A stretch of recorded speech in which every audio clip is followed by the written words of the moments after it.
Amin. Terima kasih tim pujian penyembahan, Tuhan Yesus memberkati. Shalom Bapak Saudara.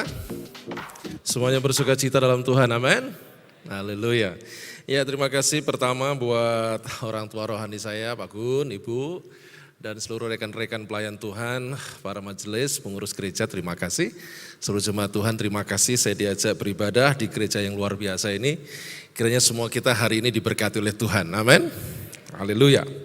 Ya Bapak Saudara, 2 tahun ya kurang lebih rasanya kita nggak ketemu karena memang kondisi dunia nggak memungkinkan. Dan hari ini rupanya kita harus bersedia hidup berdampingan dengan COVID-19 yang kalau kita tilik ke belakang rasa-rasanya memang tidak nyaman, tidak enak. Dan mungkin aja di antara Bapak Saudara punya pengalaman yang tidak menyenangkan. Mungkin karena usahanya yang agak berat, mungkin karena di PHK ya dari pekerjaan, mungkin karena ada anggota keluarga yang harus mendahului kita pulang ke surga dan sebagainya. Tapi hari ini kita yang masih diizinkan Allah hidup hari ini, kita percaya bahwa Tuhan ingin menyatakan kemuliaannya lewat hidup kita di muka bumi. Amin. Yang setuju sekali lagi kasih tepuk tangan yang meriah betul kita. Allah itu baik. Ya Bapak Saudara, hari ini kita akan belajar firman Tuhan tentang menghindari beberapa perilaku yang salah terhadap Roh Kudus. Menghindari beberapa perilaku yang salah terhadap Roh Kudus. Mengapa judul ini saya berikan Bapak Saudara? Karena pada dasarnya ada banyak orang sebetulnya secara keyakinan mempercayai bahwa Roh Kudus itu adalah Allah dan memang harus demikian. Tetapi dalam kehidupan sehari-hari kadangkala kita kurang terlalu memberi perhatian lebih kepada Roh Kudus. Kita sering sekali memberi perhatian lebih kepada Bapa dan Anak alias Yesus Kristus Tuhan.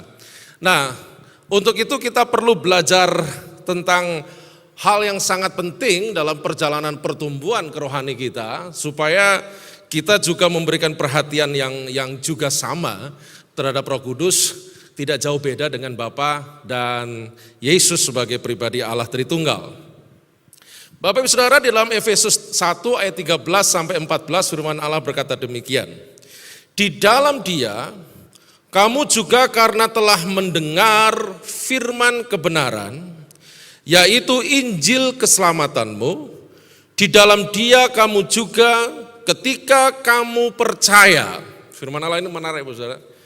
Ketika kamu percaya, dimateraikan dengan Roh Kudus yang dijanjikannya itu. Firman Allah ada satu kata yang menarik yaitu dimateraikan. Dimateraikan kita mengerti bahwa materai merupakan sebuah simbol kepemilikan, sebuah simbol legalitas yang penting dalam satu kehidupan manusia. Nah, kata itu rupanya dipakai oleh Paulus untuk menggambarkan betapa pentingnya kita ini menjadi milik Allah, itu tidak pernah lepas peran daripada Roh Kudus. Pada waktu firman Allah berkata, ketika kamu percaya, yaitu percaya Yesus sebagai Tuhan dan Juru Selamat, hari itu kita langsung dimateraikan oleh Roh Kudus sebagai satu kepemilikan, bahwa kita sudah bukan lagi milik kita sendiri, tetapi kita adalah milik Allah. Dan tanda kepemilikan itu adalah dalam Efesus ini diistilahkan dengan kata dimateraikan. Ayat 14 berkata, dan Roh Kudus ini adalah jaminan bagian kita sampai kita memperoleh seluruhnya, yaitu penebusan yang menjadikan kita milik Allah untuk memuji kemuliaannya, alias pada waktu kita sudah dimateraikan Roh Kudus sebagai simbol kepemilikan, sekarang hidup kita bukan milik kita tetapi miliknya Allah, maka Roh Kudus yang telah memateraikan itu menjadi jaminan. Jaminan apa Bapak Saudara? Jaminan perjalanan hidup kita mengiring Tuhan selama di bumi. Dia menguatkan kita, dia menghibur kita, dia menginsafkan kita kalau seandainya kita bikin salah lagi, supaya terus perjalanan kita ini semakin hari semakin baik sampai pada kesudahannya, yaitu kita dipanggil Tuhan untuk yang kedua kali. Dan ditegaskan oleh Paulus juga dalam 1 Korintus 3 ayat 16 berkata demikian. Tidak tahukah kamu bahwa kamu adalah bait Allah? Bait itu rumah kan? Tidak tahukah kamu bahwa kamu adalah bait Allah? Dan bahwa roh Allah diam di dalam kamu. Nah, kata diam ini sengaja saya kasih besar, saudara. Kenapa? Karena kata diam ini meneguhkan kata dimateraikan tadi, yaitu perubahan kepemilikan. Jadi ceritanya begini, saudara. Pada waktu saya punya rumah saya punya rumah itu menjadi milik saya. Dan orang datang ke rumah saya, nginap mungkin 1 hari, 2 hari, itu kan cuma numpang. Rumah tidak pernah menjadi miliknya tamu. Itu tetap milik saya, sekalipun ada orang datang ke rumah saya untuk nginap beberapa waktu lamanya. Tapi rumah itu tetap menjadi milik saya. Nah, di dalam firman Allah berkata bahwa Roh Kudus itu diam dalam diri kita. Pada waktu Roh Kudus itu diam dalam diri kita, terjemahan yang lain, dia tinggal dalam hidup kita. Nah, kata diam itu punya pengertian, itu perubahan kepemilikan. Jadi waktu Roh Kudus diam dalam diri kita ini bukan berarti dia mampir. Dia mungkin kos, mungkin kontrak, mungkin sesaat tinggal saja, enggak. Tapi tubuh yang dulunya ini milik kita, diri ini yang dulunya adalah milik kita, sejak kita percaya pada Kristus, kita dimateraikan hidup kita menjadi milik Allah, sejak itulah Roh Kudus diam dalam diri kita, perubahan kepemilikan itu berubah. Jadi tubuh kita ini bukan lagi milik kita, diri kita bukan lagi menjadi milik kita, tapi diri kita adalah milik Allah yang Roh Kudus diam dalam hidup kita. Yang setuju katakan amin. Maka daripada itu waktu kita menggunakan anggota tubuh ini harusnya seizin beliau. Tangan ini mau tak apakan, mau memberkati atau mau bikin apa. Ini harusnya seizin beliau. Mata ini mau melihat apa, mau melihat sesuatu yang baik atau yang tidak baik. Ini harus seizin beliau. Kenapa? Karena ini sudah bukan milik kita. Ya, mulut ini, lidah ini digunakan untuk ngomong apa. Ini harusnya seizin beliau. Nah, Pak Bambang, bagaimana caranya izin? Caranya izin yang harus mengikuti firman Allah. Kalau anggota tubuh ini sudah digunakan sesuai firman Allah, itu pasti sudah seizinnya. Tapi kalau seandainya anggota tubuh ini tidak kita gunakan untuk sesuai firman Allah, maka kita melakukan anggota tubuh tidak sesuai dengan hati dari sang pemilik. Maka Galatia 2 ayat 20 berkata demikian. Namun aku hidup, tetapi bukan lagi aku sendiri yang hidup, melainkan Kristus yang hidup di dalam aku. Dan hidupku yang kuhidupi sekarang di dalam daging adalah hidup oleh iman dalam anak Allah yang telah mengasihi aku dan menyerahkan dirinya untuk aku. Nah, dengan 3 ayat ini jelas Bapak Ibu Saudara, dalam kitab Efesus, kitab Korintus, dan kitab Galatia ini jelas memberikan pemahaman kepada kita bahwa sejak kita percaya pada Kristus, maka diri ini berubah kepemilikannya.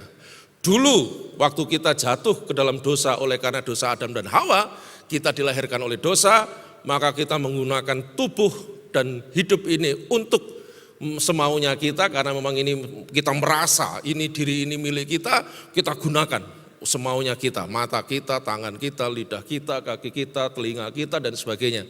Tapi sejak kita percaya pada Kristus, sekarang ini kita diteguhkan dan diterangi oleh firman Allah kembali. Ternyata hidup ini sudah berubah kepemilikannya. Kita harus menggunakan seluruh anggota tubuh, jiwa, pikiran, perasaan kita, kehendak kita untuk sesuai dengan sang pemilik baru, yaitu Allah yang adalah Roh Kudus itu sendiri. Katakan amin, saudara. Untuk itu saya kasih judul pagi hari ini adalah hindari perilaku yang salah terhadap Roh Kudus. Kenapa? Karena kita sekarang bukan milik kita. Sekarang kepemilikan ini sudah berubah menjadi milik Allah. Maka kita harus menghargai sang pemilik itu. Kita harus menghormati sang pemilik itu. Begitu pula dengan Bapak Saudara, pada waktu kita punya rumah, ada orang tamu, maka tamu harus menghormati sang tuan rumah. Apa-apa yang kira-kira sang tuan rumah berkenan, tidak berkenan, ya namanya tamu harus menghormati.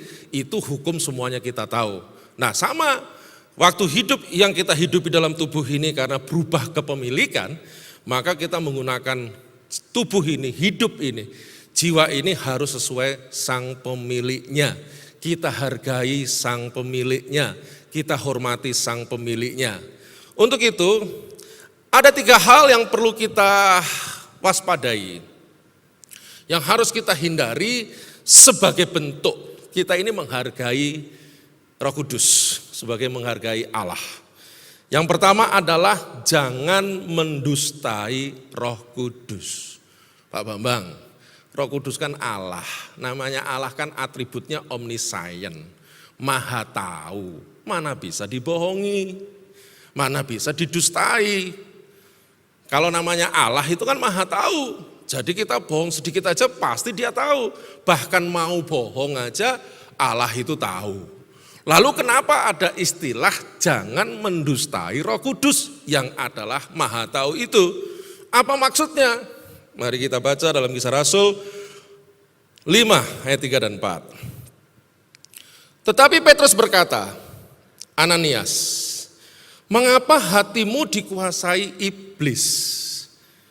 Bapak Ibu, ayat ini yang berkata Petrus, ditulis oleh Lukas dalam Kisah Para Rasul. Petrus berkata kepada Ananias, Ananias, mengapa hatimu dikuasai iblis? Loh, pertanyaannya, Petrus itu manusia loh. Kok bisa tahu hati orang dikuasai siapa? Kira-kira Bapak Ibu Saudara, kalau melihat kanan kiri kita hari ini, kita bisa tahu enggak hati kanan kiri kita ini dikuasai siapa? Tapi Petrus tahu, Ananias, kenapa hatimu kok dikuasai iblis? Manusia biasa bisa tahu hati orang. Ini pasti pekerjaan Roh Kudus. Pekerjaan Roh Kudus kalau dalam 1 Korintus 12 itu ada istilah karunia marifat. Karunia marifat itu adalah waktu Allah memberikan karunia marifat kepada seseorang, maka orang itu bisa tahu isi hati dan orang itu. Waktu karunia itu bekerja pada diri kita. Lah rupanya karunia itu bekerja pada diri Petrus. Jika Petrus bisa mengetahui, Ananias, mengapa hatimu dikuasai iblis sehingga engkau mendustai Roh Kudus. Nah, itu kata yang diterjemahkan pakai mendustai Roh Kudus. Dan menahan bagian dari hasil penjualan tanah itu. Selama tanah itu tidak dijual, bukankah itu tetap kepunyaanmu? Dan setelah dijual, bukankah hasilnya juga tetap dalam kuasamu? Mengapa engkau merencanakan perbuatan itu dalam hatimu? Engkau bukan mendustai manusia. Padahal hari itu secara fisik jelas Ananias bicaranya kepada Petrus. Kepada manusia biasa. Tapi Petrus dengan kemampuan Roh Kudus berkata, engkau bukan mendustai manusia, tetapi mendustai Allah. Bapak Ibu, secara ayat ini harus kita ingat, gereja mula-mula itu adalah gereja mula-mula yang satu sisi mereka itu dianiaya, tapi sisi yang lain mereka itu baru euforia untuk hidup menyenangkan Tuhan. Nah, salah satu euforia hidup menyenangkan Tuhan, hari itu banyak orang menjual harta kepemilikan termasuk tanah, itu dijual kemudian diberikan kepada gereja atau rasul supaya digunakan bersama hasil keuntungannya untuk semua jemaat. Itu hal yang biasa waktu itu. Kalau hari ini ya tidak jadi biasa karena kondisinya berbeda. Jadi jemaat hari itu baru sedang euforia untuk cinta Tuhannya itu luar biasa dan itu semua menyerang semua jemaat. 5.000 jemaat lebih itu hidupnya kayak gitu. Dan salah satu bentuk mereka ingin menyenangkan Tuhan dan euforianya itu menjual kepemilikan. Ya, bisa tanah, bisa yang lain. Dan itu dipersembahkan semua kepada Allah. Tapi hari itu ada satu keluarga, Ananias dan Safira, rupanya berbeda dengan jemaat yang lain. Dia menjual semua harta miliknya, tapi mereka bersepakat, kita simpen separuh saja. Yang separuhnya nanti diserahkan ke Tuhan. Sebetulnya tidak menjadi salah dengan cara semacam itu, tapi menjadi salah karena motivasinya. Motivasinya hari itu adalah untuk bohong kepada para rasul dan umat Tuhan di gereja mula-mula waktu itu. Nah, kebohongan yang ada dalam pikiran Ananias dan Safira, suami istri ini, ditegur oleh Petrus. Kenapa hatimu dikuasai oleh iblis? Kenapa kamu bilang lakunya misalkan 1 miliar misalkan, padahal kan lakunya 3 miliar. Kenapa ngomong 1 miliar? Apa salahnya kamu ngomong 3 miliar? Bukankah itu tanah itu milikmu? Waktu kau jual keuntungannya juga jadi milikmu. Kenapa kau bohong? Kenapa enggak jujur aja? Ananias, kau tidak mendustai manusia. Kau mendustai Roh Kudus. Penerapannya apa, saudara? Penerapannya adalah begini. Di bagian Timur Tengah, bahkan di belahan dunia hari ini, termasuk agama-agama seberang dan sebagainya, itu kalau namanya pemimpin rohani, itu dihargai itu luar biasa, saudara. Dan zaman gereja mula-mula itu seperti itu, sesuatu yang sudah menjadi satu pandangan umum. Tokoh agama itu dihargai hebat, baik Farisi, Saduki, ahli Taurat, Sanhedrin, maupun para rasul dalam kelompoknya. Maka daripada itu mendustai Roh Kudus itu artinya mendustai pemimpin rohani. Hari itu Ananias jelas bicara sama Petrus, bukan Allah secara fisik. Tetapi Petrus dengan karunia marifatnya, dengan hikmat yang datang dari Allah, Petrus bisa tahu. Ananias, waktu kamu enggak tulus, waktu kamu enggak murni, memang secara fisik kamu bicara dengan manusia, tapi hatimu itu milik Allah. Tubuhmu itu milik Allah sejak kau percaya Yesus. Kenapa kau bohong? Coba lihat, ternyata kebohongan itu bukan sesuatu yang biasa, saudara. Bahkan dosen saya pernah berkata semacam ini, bohong itu sebetulnya adalah dosa yang kesekian. Bisa kedua, bisa ketiga, keempat, kelima, keenam, dan seterusnya. Kenapa? Karena bohong pasti menutupi sesuatu yang salah. Jadi kalau salah itu kan terekspos nggak enak, hati juga nggak nyaman, nanti kedengaran orang lain juga nggak enak. Makanya dia berlaku bohong. Jadi kalau orang bohong pada umumnya sudah ada kesalahan yang sudah dibuat. Entah kesalahan ke-1, kedua, ketiga, keempat nggak tahu. Tapi bohong itu merupakan sebuah kesalahan yang kesekian untuk menutupi kesalahan yang sebelumnya. Maka daripada itu dusta sesuatu yang tidak disukai oleh Roh Kudus yang adalah Allah. Jemaat yang dikasihi oleh Allah, hari ini mari kita tulus dan murni di hadapan Allah. Kasih tepuk tangan yang meriah buat Allah kita. Haleluya. Jadi bicara itu tulus-tulus saja. Makanya ada firman Allah berkata, katakan ya di atas yang ya, tidak di atas yang tidak. Artinya apa? Kita diajari untuk tulus, diajari untuk murni. Sehingga kalau kita ini sudah hidup tulus dan murni, ngomong apa adanya itu gampang. Ngomong apa adanya itu enak. Tapi kalau tidak tulus dan murni, memang untuk ngomong apa adanya itu jadi susah, saudara. Maka sebetulnya katakan ya di atas yang ya, tidak di atas yang tidak, itu tujuannya adalah kita dilatih untuk hidup murni, hidup tulus apa adanya. Nah, perilaku yang kedua yang harus kita hindari adalah jangan mendukakan Roh Kudus. Loh, kok Roh Kudus bisa berduka, Pak Bambang? Ya bisa. Kita ini kan ciptaan Allah. Allah menciptakan manusia, kita ini punya perasaan. Begitu pula Allah adalah pribadi. Pasti juga dia bisa merasa senang, bisa merasa sedih dan sebagainya. Nah, bagaimana contoh kita ini mendukakan Roh Kudus? Efesus 4 ayat 30 dan 31 berkata, janganlah kamu mendukakan Roh Kudus. Kata mendukakan ini bahasa aslinya itu perasaan yang sangat sedih. Sedihnya itu sangat dalam. Jadi tidak hanya sekedar sedih, tidak hanya sekedar susah, tapi susah sedih yang sangat dalam. Terbebani oleh sesuatu hal sehingga dia sedih sekali. Nah, jangan membuat seperti itu terhadap Roh Kudus yang telah memateraikan kamu menjelang hari penyelamatan tadi, berubah kepemilikan tadi. Nah, segala kepahitan, kegeraman, kemarahan, pertikaian, fitnah, hendaklah dibuang, bukan ditoleransi. Tapi kata yang dipakai dibuang. Kalau Kolose berkata dibuang, kalau Kolose berkata dimatikan dan dibuang. Jadi dimatikan dulu, terus dibuang. Tapi kalau dalam Efesus berkata dibuang. Apa yang dibuang? Kepahitan, kegeraman, fitnah dan sebagainya. Dan segala kejahatan. Apa artinya mendukakan Roh Kudus, membuat Roh Kudus sedih itu artinya apa, saudara? Artinya kalau tubuh ini kita pakai untuk berdosa, yang tadi di depan saya katakan berubah kepemilikan tadi. Roh Kudus sedih.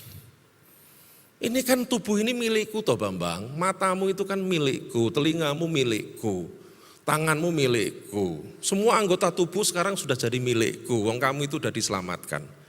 Kenapa kamu menggunakannya untuk hal yang salah? Kamu masih simpan kepahitan dengan orang lain.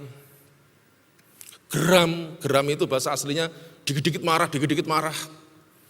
Geram sama marah itu beda, saudara. Kalau marah itu punya alasan dia untuk marah. Tapi kalau geram itu satu karakter yang dikit-dikit marah, dikit-dikit marah.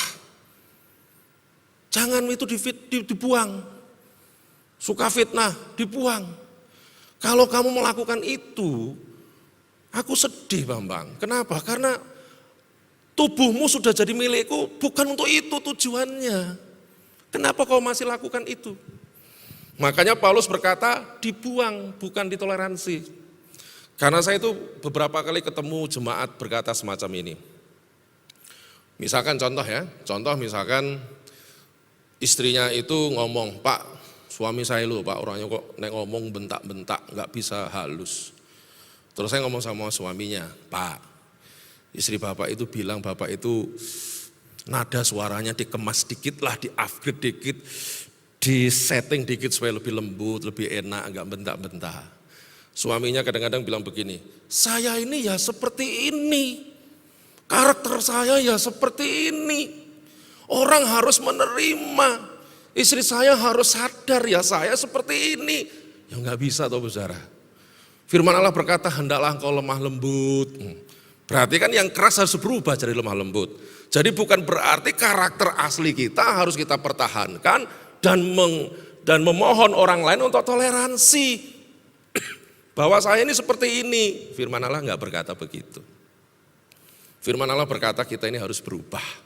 Semakin hari harus semakin dewasa. Katakan amin. Jadi maka daripada itu harus dibuang tadi kata. 30 tahun saya ini ada di komunitas sekolah teologi, Bapak Saudara. Kalau sudah mendidik anak semester 6, semester 7 rasanya senang. Kenapa? Karena perubahannya itu udah kelihatan waktu dibandingkan masih semester 1. Sudah siap melayani, sudah siap pakai. Tapi waktu mereka wisuda kan disusul oleh angkatan baru. Baru daftar, sudah melepas yang siap pakai, siap terjun ke masyarakat. Nah, bentuk lagi yang semester 1, bentuk lagi yang semester 2. Nanti dia siap pakai, lulus, siap hidup dengan masyarakat, memberkati masyarakat, daftar lagi tingkat 1. Terus 30 tahun lebih. Nah, saya punya pengalaman, memang ada orang-orang tertentu yang sangat kesulitan untuk membuang, untuk membuang semua karakter lamanya. Tapi memang karena Roh Kudus itu sifatnya tujuannya menghibur, menguatkan dan menolong, maka orang itu lama-lama semester bertambah menjadi lebih baik.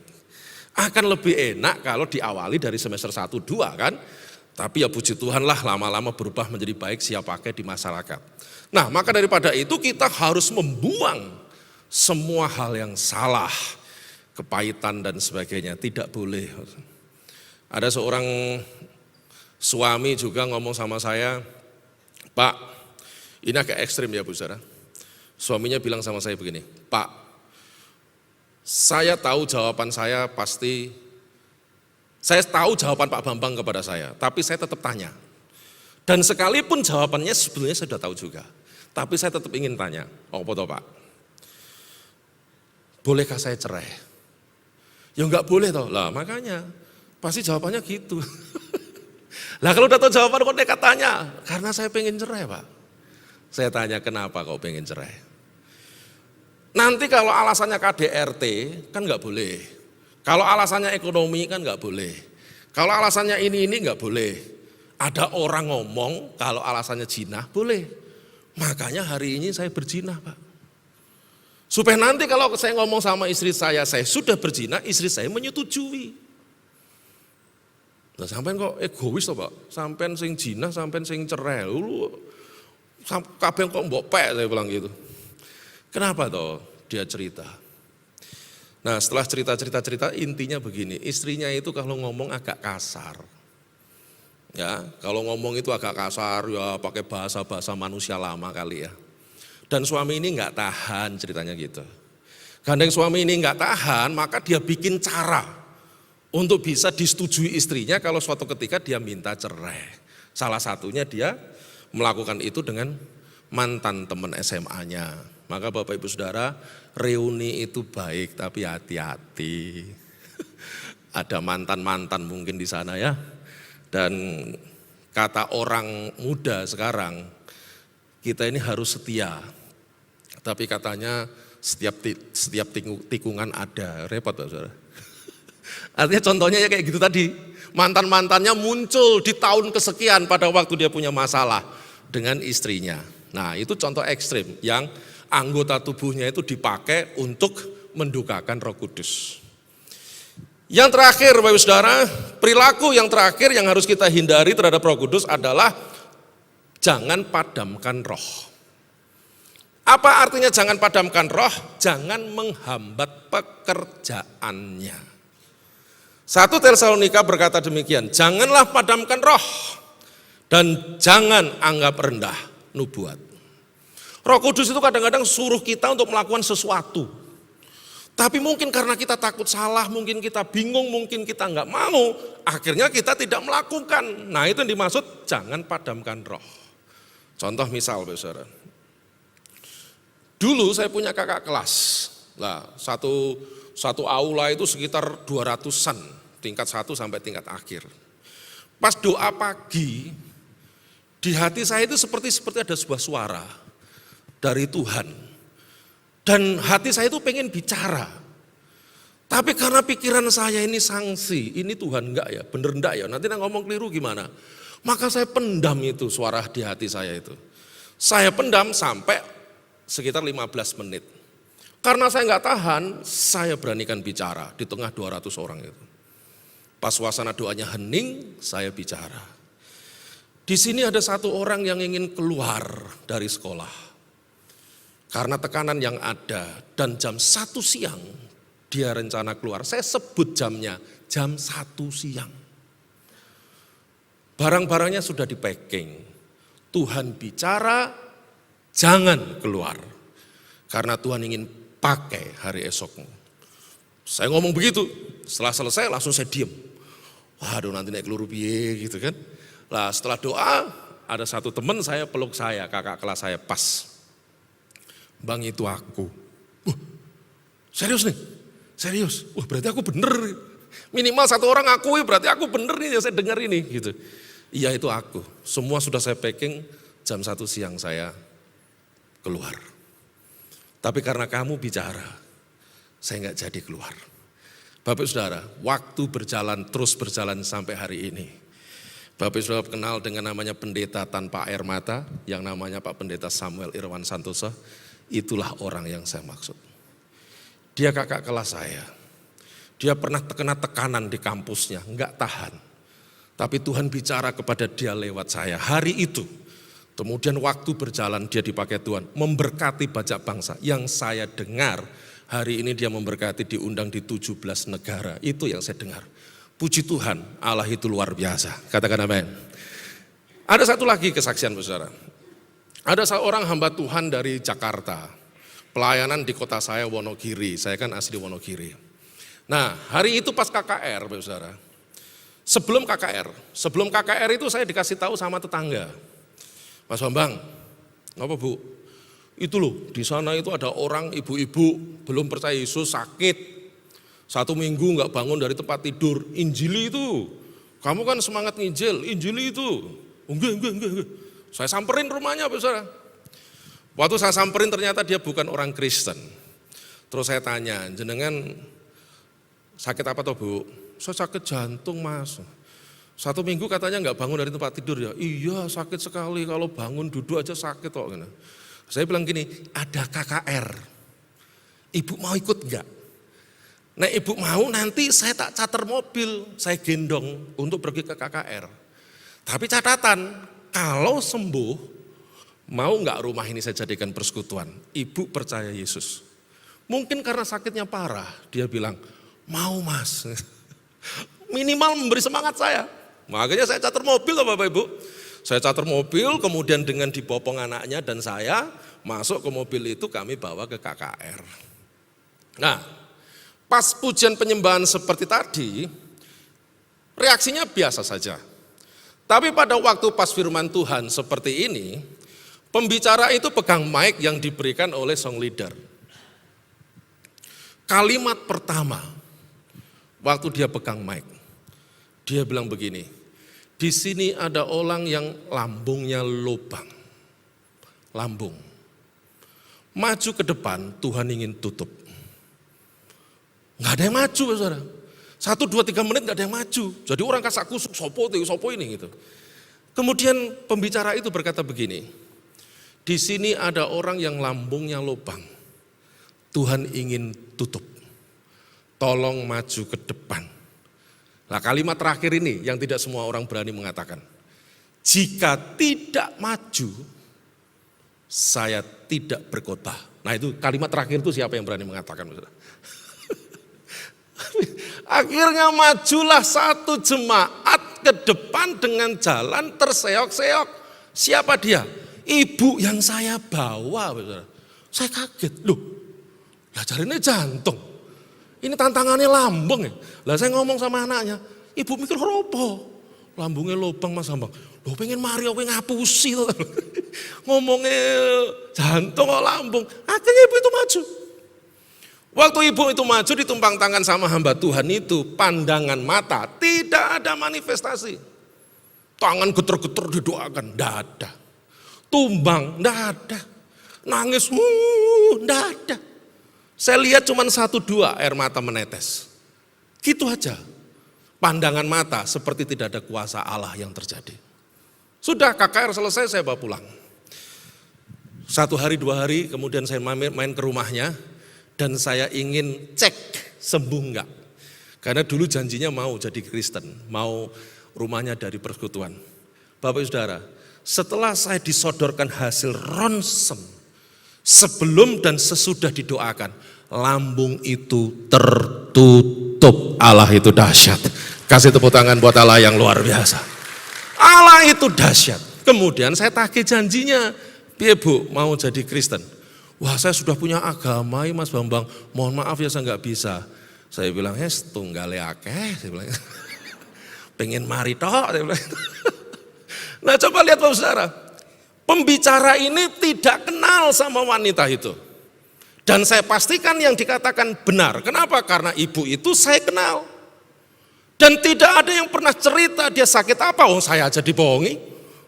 Katanya jantung ternyata lambung. Tapi kenapa pembicara di Jakarta yang tidak kenal kepada orang itu bisa berkata, di sini ada yang lambungnya lubang. Itu pasti Roh Kudus kerja. Haleluya. Tapi orang yang sepeka ini pasti dulu diawali dari tidak peka juga. Pas dia mau mencoba untuk tidak memadamkan roh, pasti juga salah-salahnya banyak. Misal waktu dia pas jadi pemula ya, sebelum peka. Jemaat di sini ada orang yang migrain. Sebelah kiri kepalanya cenut-cenut. Ya itu kamu. Terus jemaat berkata, kanan Pak tepatnya, enggak apa-apa sementing migrain. Mungkin waktu pemula gitu Bapak Saudara. Tapi kenapa dia mau belajar peka dan akhirnya bisa berkata di sini ada yang lambungnya lubang dan tepat karena dia ingin dalam hidupnya tidak memadamkan roh. Katakan amin. Jadi kalau hari ini Bapak sudah didorong dari hati saudara untuk melakukan sesuatu yang baik dari dorongan Roh Kudus. Yuk kita belajar taat. Sekecil apapun. Karena dari situlah nanti kita lama-lama jadi peka, jadi peka, jadi peka. Dan akhirnya kita dipakai Tuhan dalam bidang kita masing-masing. Amin. Semuanya ingin dipakai Tuhan memuliakan Allah, amin. Kasih tepuk tangan yang meriah bola kita yang luar biasa. Haleluya. Pertama, Roh Kudus adalah Allah. Dia masuk dalam hidup kita memateraikan dan dia diam, tubuh kita berpindah kepemilikan. Mari kita hargai dia, mari kita hormati dia. Jangan mendustai Roh Kudus. Jangan mendukakan Roh Kudus. Dan jangan padamkan roh. Amin. Izinkan saya berdoa. Bapa Surgawi, hamba berdoa buat sidang jemaatmu yang setia mencarimu.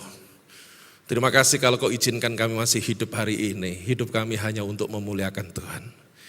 Berkati rumah tangga kami masing-masing. Berkati pelayanan, bisnis, usaha, pekerjaan, studi. Semua Engkau berkati dan akhirnya nama-Mu lah yang dipermuliakan. Hamba berdoa Tuhan, jika ada 1-2 yang memiliki pergumulan, kiranya pulang dari tempat ini mereka dijawab oleh Allah. Hidup berkemenangan, mujizat Allah terjadi. Dan Roh Kudus, Engkau yang sudah diam dalam diri kami, tolong supaya kami terus menghormati-Mu, kami menghargai-Mu, dan memang itulah yang seharusnya kami lakukan. Diberkatilah semua kami, layaklah Engkau ditinggikan. Dalam nama Yesus kami berdoa. Yuk diberkati Tuhan, katakan amin. Tuhan Yesus memberkati. Waktu dan tempat saya kembalikan.